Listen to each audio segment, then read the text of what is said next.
విఘ్నాధిపతి అయిన వినాయకుడిని 16 రూపాల్లో తాంత్రికులు పూజిస్తుంటారు. నిజానికి వినాయకుడికి 32 రూపాలున్నాయని, వీటిలో 16 మాత్రం అత్యంత ప్రముఖమైనవని చెప్తారు. ఈ 16 రూపాల్లో ఒక్కో రూపానిది ఒక్కో విశిష్టత.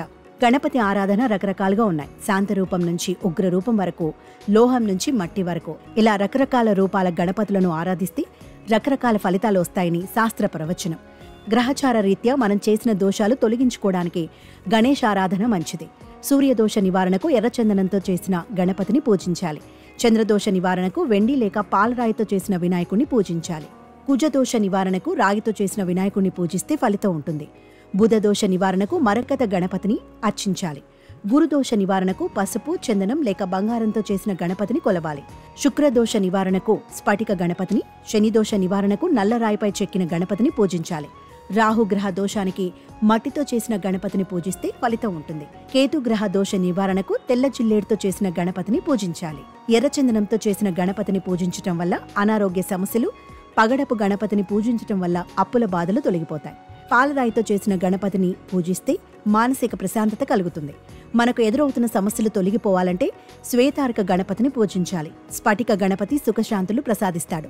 మట్టి గణపతిని ఆరాధిస్తే సకల శుభాలను ఇస్తాడు.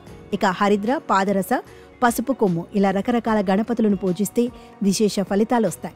భక్తితో, శ్రద్ధతో ఎంత పూజిస్తే అంతకు రెట్టింపు ఫలితం ఇస్తాడు. వినాయకుడికి విఘ్నేశ్వరుడనే ఇంకో పేరు కూడా ఉంది. అంటే ఆయన మనకు కలిగే విఘ్నాలను తొలగిస్తాడన్నమాట. ఈ క్రమంలోనే ఆయన్ను ప్రతిబింబించేలా వెండి ఏనుగు బొమ్మను ఇంట్లో పెట్టుకుంటే దాంతో అనేక విషయాల్లో మనం విజయం సాధించవచ్చు. అన్ని సమస్యల నుంచి విముక్తి పొందవచ్చు. వెండి ఏనుగు బొమ్మకు సైజుతో సంబంధం లేదు. ఏ సైజులో ఉన్న వెండి ఏనుగు బొమ్మ అయినా సరే ఇంట్లో లేదా ఆఫీసులో పెట్టుకుంటే సమస్యలు పోతాయి. వెండి ఏనుగు బొమ్మను ఇంట్లో ఉత్తరం దిక్కున పెట్టాలి. దీంతో వాస్తు దోషాలు పోతాయి. ఇంటి సభ్యులు ఎవరైనా అనారోగ్య సమస్యలతో బాధపడుతుంటే వాటి నుంచి బయటపడవచ్చు. ఆఫీసులో వెండి ఏనుగు బొమ్మను పెట్టుకుంటే ఆఫీసులో వ్యాపారం లేదా ఉద్యోగం పరంగా ఉండే అన్ని సమస్యలు పోతాయట. ఇంట్లో దేవుడి గదిలో వెండి ఏనుగు బొమ్మను పెడితే ఆర్థిక సమస్యలు పోతాయి. ఐశ్వర్యవంతులు అవుతారట.